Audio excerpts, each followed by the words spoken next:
हुआ होता तो सच्चाई से इस गाने में ऐसी ताली बदल होती कि वहाँ आकाश से मुकेश सोच रहे होते कि हम बिल्कुल सब जानते हैं।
इसलिए आप सभी गाएंगे ना, ला ला ला ला ला ला, 1 2 3 ला ला ला ला ला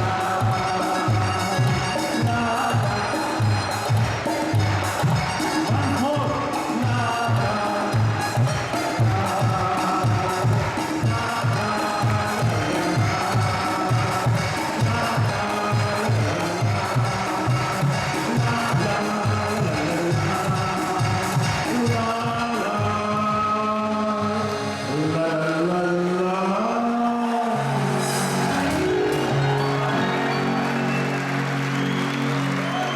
थोड़ा इसको ऐसे ही बोल सकते हैं, ला ला सिलेक्शन ला सिलेक्शन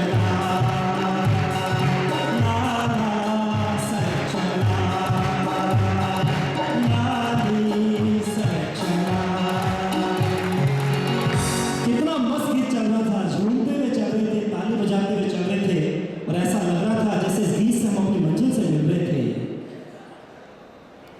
और ये गीत जिससे जोश बहुत बढ़ गया।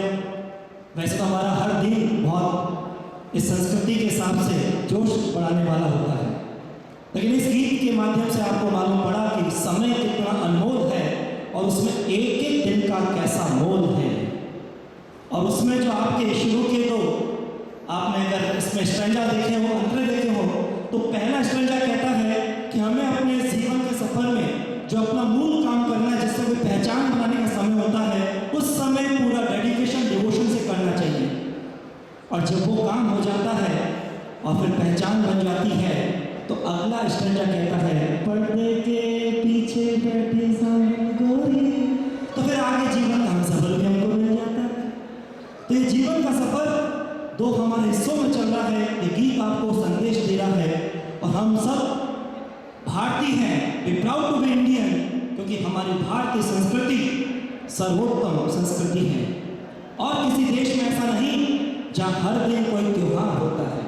हमें ये नहीं पूछना चाहिए कि आज क्या त्यौहार है, क्योंकि आप बताओ कल एक त्यौहार निकला नहीं निकला, महाशिवरात्रि, और जनवरी का महीना चालू हुआ नहीं, त्यौहार चालू होते चले गए।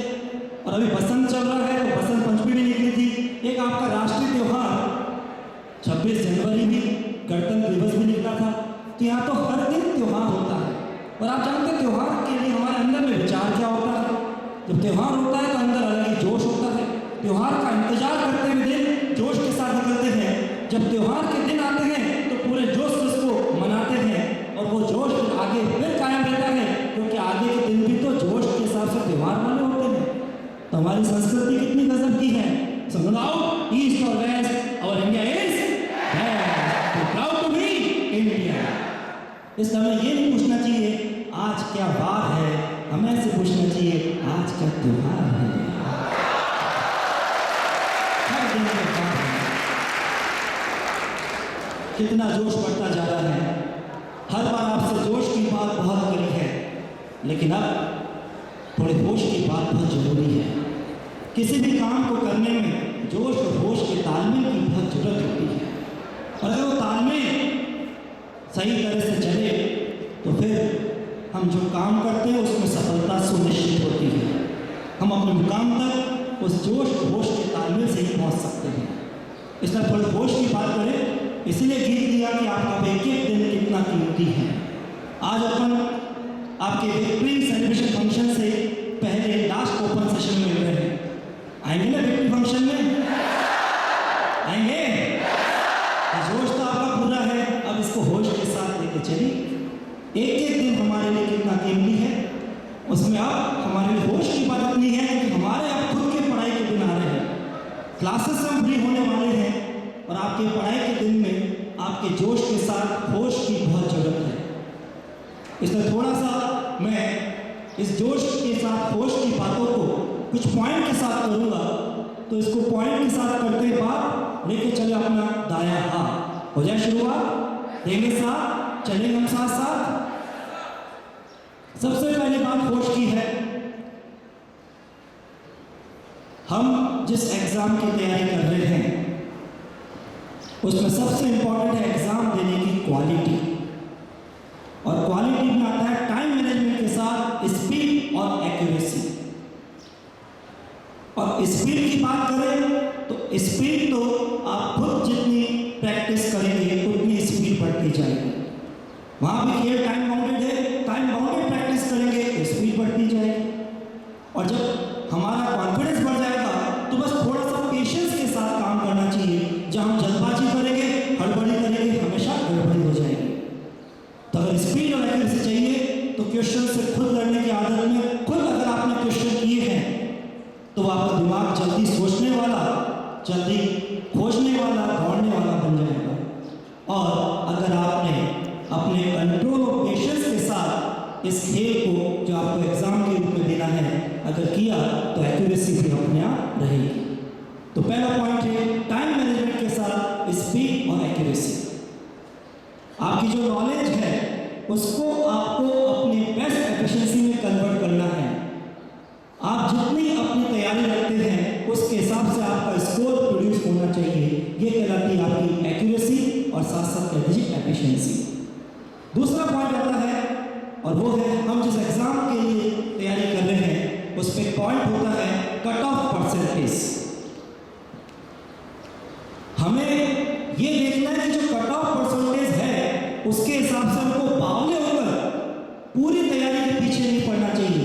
हम जो करें उसे सॉलिड करें, पुख्ता करें, लेकिन जितनी भी तैयारी करें उसमें इतना विश्वास रखिए कि आपका जो कट ऑफ एग्जाम का आज तक जाता आया है आप हर कोई आराम से सहज सेलेक्ट हो सकते हैं। AIEEE की अगर बात करते हैं तो उसमें आपका कट ऑफ जो है उसमें आप जो अपनी नॉलेज के ट्रैक पर चल रहे हैं बस ईमानदारी से अपनी पढ़ाई को करते चलिए, सरेंडर मत करना, पढ़ाई मत छोड़ना।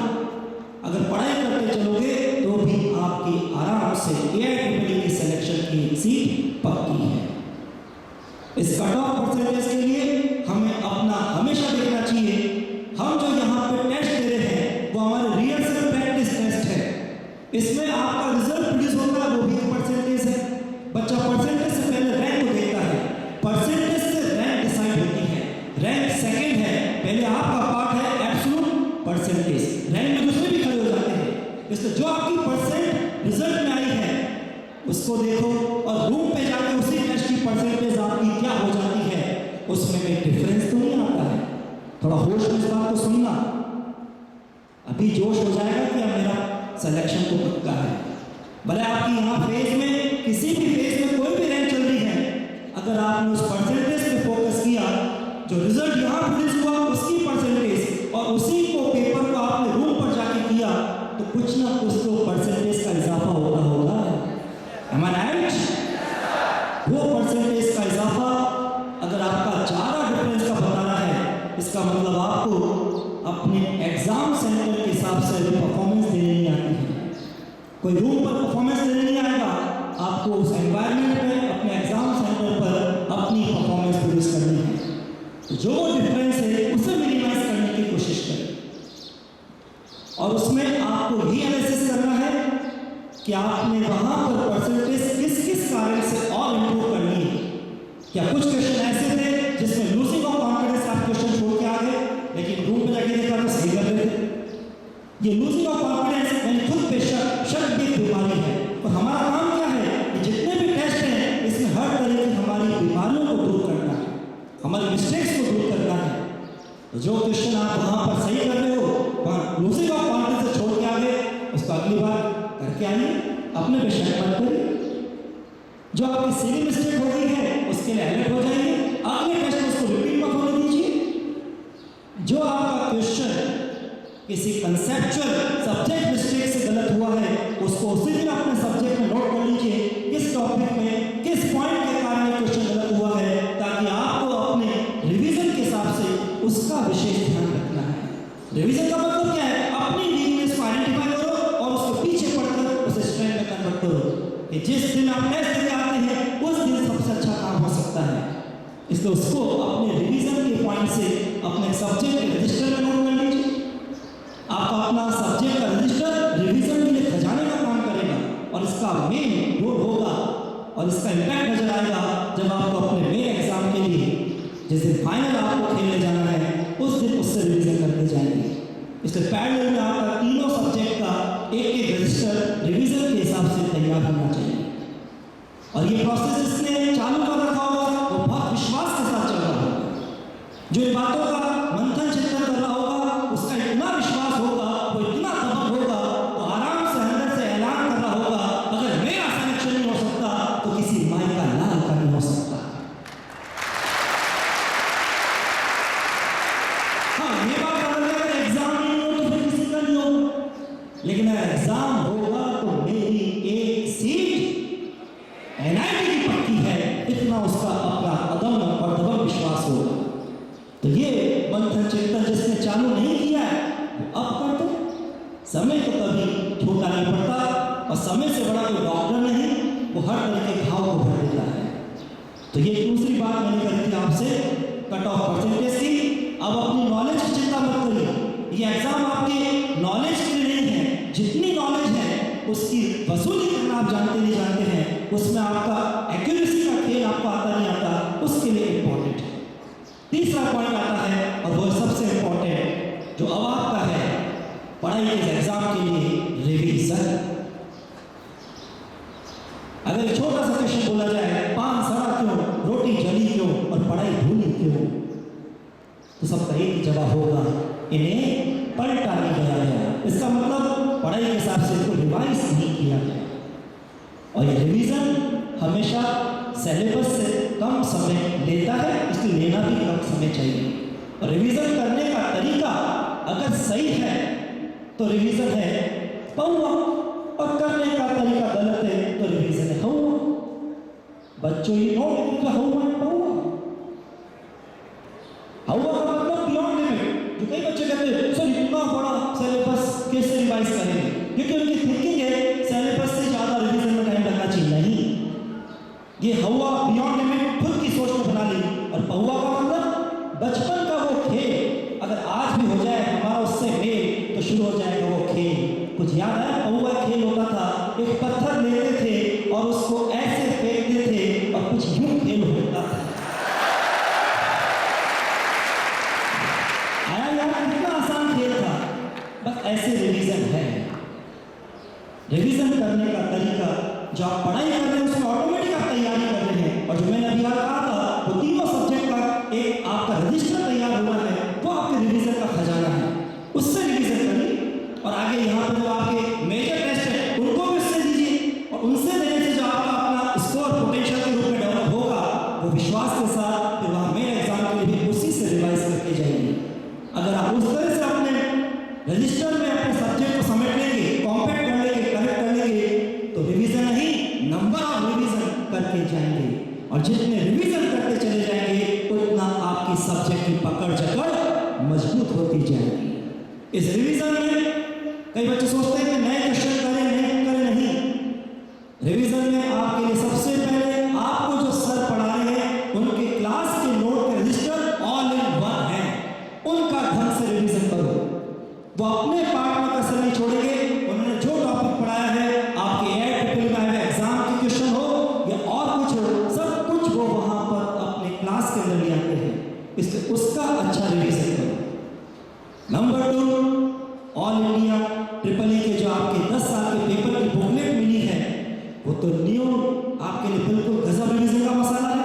पूरा सिलेबस उसमें होता है, उनको रिवाइज करिए और बिल्कुल ऑथेंटिक रियल क्वेश्चन है, जिससे आपकी टेस्टिंग भी होगी, एक ऑटोमेटिक रिवीजन भी होगा और क्वेश्चन आराम से करके आपका कॉन्फिडेंस भी पक्का हो जाएगा। ये अगर आपने रिवीजन कर लिए तो कोई भी चीज आपके क्लास को रजिस्टर मॉड्यूल और ये आपके AI ट्रिपल ई की जो आपके 10 साल के पेपर की बुकलेट है, इससे कोई बाहर नहीं जाने वाला। इसलिए रिवीजन थोड़ा स्मार्टनेस से करना और जो तरीका हल्का सा बताया उसको फॉलो करना, देखना आगे आपका अपना विश्वास कितना पक्का होता चला जाए। इसके बाद एक पॉइंट और आता है, all India triple E exam को कंडक्ट करती CBSE और CBSE की बुक चलती NCERT। हो सकता है कि हम अपने हर टॉपिक में क्वेश्चन को नहीं देखते कि कहाँ है, लेकिन हम लोग एनालिसिस कर रहे हैं कि CBSE वाले अपने हर एग्जाम में अपनी NCERT बुक को प्रमोट किए जा रहे हैं।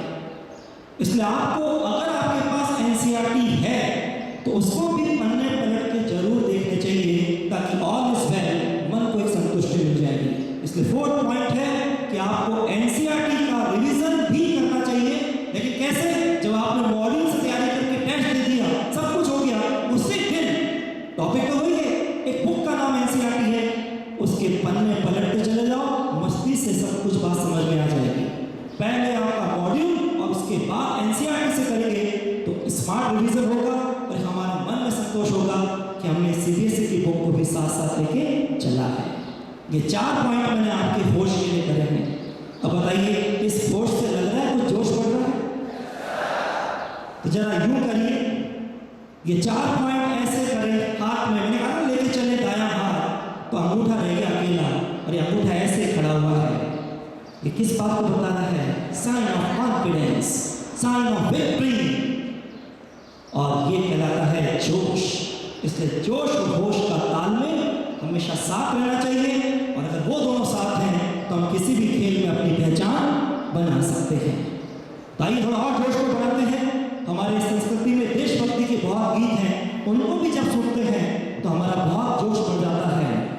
सुना ना, देश के जवानों का, मेरे देश की धरती।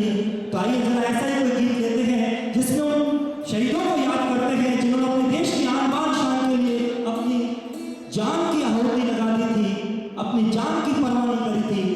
देश की आज़ादी के लिए अपनी जान दे दी थी। आपको तो केवल अपने कैरियर के लिए आने वाले कुछ दिनों का त्याग करना है, इतना तो कर लेंगे। जरा देखिए उनका कैसा जोश था, कैसा जज्बा था, कैसा जुनून था।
के नए दिन चल रहे हैं और हर नए दिन में अपने जोश को और बढ़ा हुआ महसूस कर सकते हैं।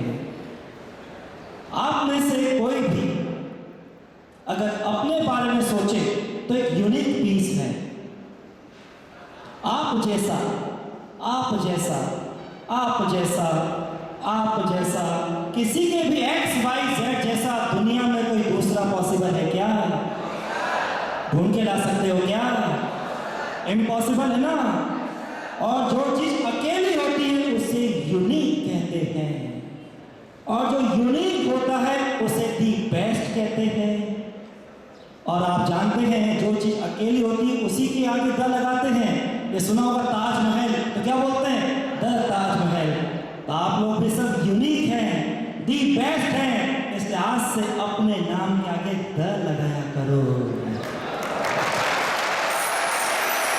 और अब आगे आने वाले दिन की जब शुरुआत हो, तो जब नए दिन की शुरुआत हो और अपने से मन की पहली मुलाकात हो, तो सबसे पहले शुरू में बोला करो आई एम द बेस्ट। अरे मुस्कुरा के बोलो I am the best, I am the best, leave best and how to produce best to best, think for that and again think I am the best, I am the best। तो अपने पे विश्वास करो, I can do it। ऊपर भी लिखा है you can do it, believe yourself। इसलिए अपने अंदर से बोला करो I can do it and do it now। I can do it इसका मतलब आपका एटीट्यूड पॉजिटिव है, आपकी सोच सकारात्मक है, लेकिन उसी समय आपको एक्शन भी लेना है। Do it now. एक खास बात देखिए, एटीट्यूड वर्ड किस पहले आती है? आती है ना। और डू इट नाउ इसकी भी स्पेलिंग बना लो। तो अपने जो अल्फाबेट्स होते हैं ABCD वाले से Z, इसमें जो नंबरिंग है उसके हिसाब से अगर वर्ड एटीट्यूड में जो अल्फाबेट यूज किए गए हैं उनको नंबरिंग देके सम किया जाए तो उसका सम 100 आता है। और डू इट नाउ इसको भी अगर सम किया जाए तो इसका सम भी 100 ही आएगा। अगर विश्वास नहीं तो घर जाके चेक कर लेना, सांच पांच में प्रत्यक्ष प्रमाण की आवश्यकता नहीं। दोनों को मिला के देखिए, अगर आपका एटीट्यूड 100% है आई कैन डू इट, उसी समय बोलो डू इट नाउ। उसी समय अगर आप इस फैक्ट पर एक्ट करेंगे तो कभी रिएक्ट नहीं करेंगे, वो काम आप खुद अपने आप पूरे 100% सफलता से कर लेंगे। इसलिए आई कैन डू इट, उसी समय एक्शन लीजिए, डू इट नाउ तुरंत। ये I can do it, I have to do it, I will do it, I should do it, मैं कर सकता हूँ, मुझे करना है, मैं करूँगा। ये सब क्या है? ये हम अपने मन को संतुष्टि देने, लेकिन हमारी आदत है टालने की, प्रोक्रास्टिनेशन की। इसलिए बोलना चाहिए आई कैन डू इट,